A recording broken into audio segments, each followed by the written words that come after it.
was born in the quiet village of Umuagu, where the wind tells stories and trees keep secrets. This is not just my story. It is the story of her bride, the tradition, and the beads that changed everything. It started when Chike came to ask for my hand in marriage. He was tall, confident, and carried the kind of smile that could light up the darkest nights. My parents were happy, the elders nodded in approval. But my grandmother, she said nothing. She just stared at me and whispered, "Blood beads bring silence." I didn't understand what she meant.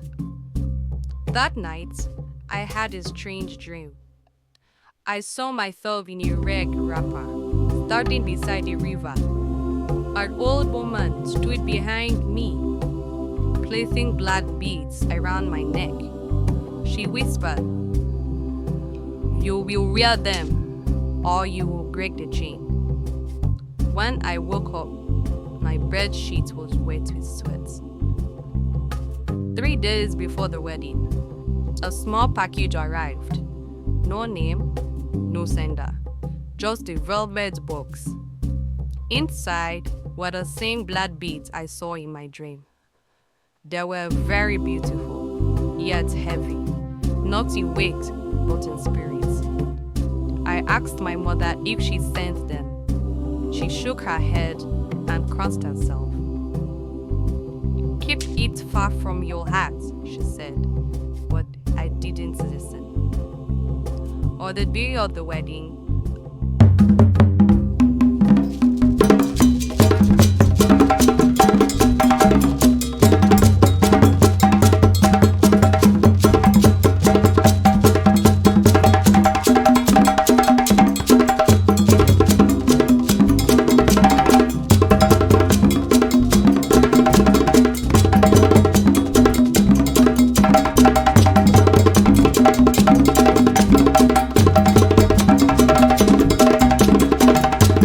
the blood beads. I don't know why. Maybe I wanted to feel different.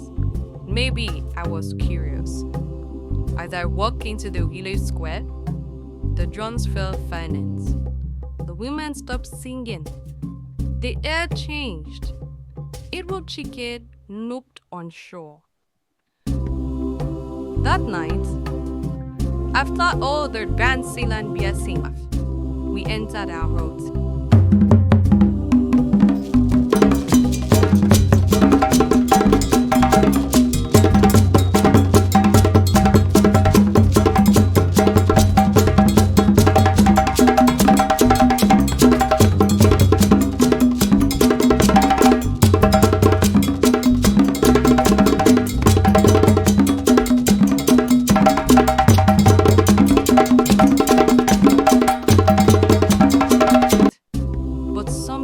Wasn't right.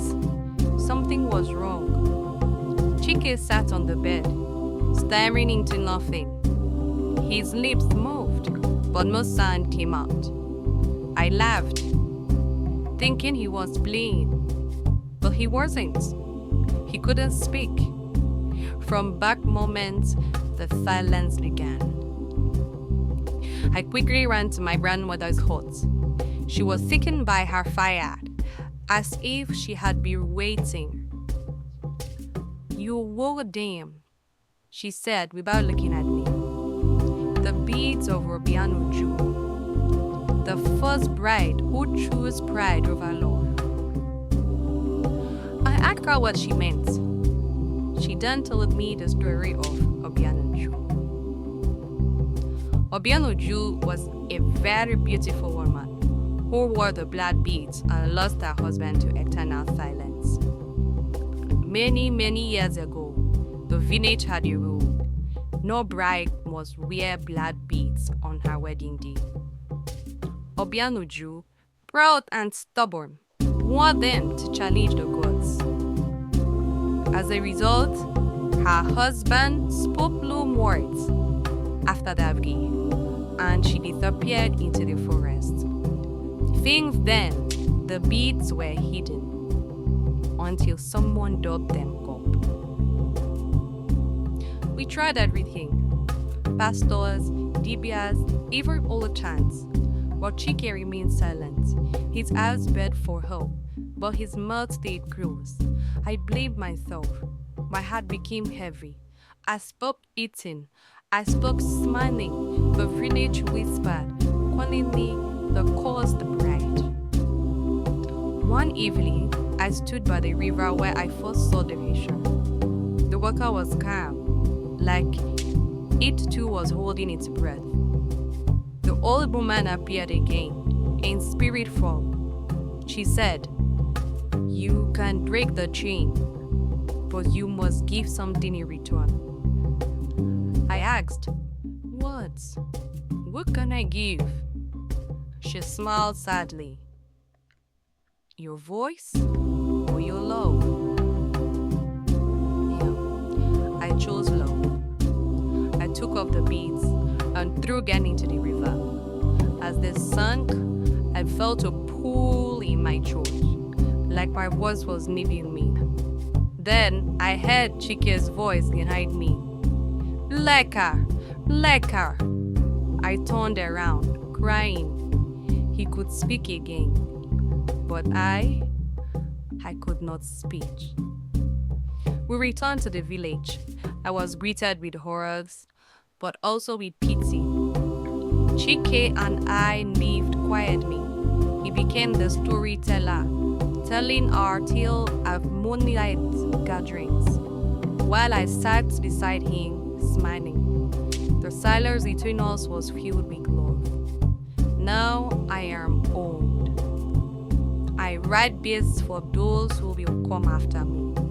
If you find the blood beads, leave them buried. Some beauty is carved, and some silence is sacred.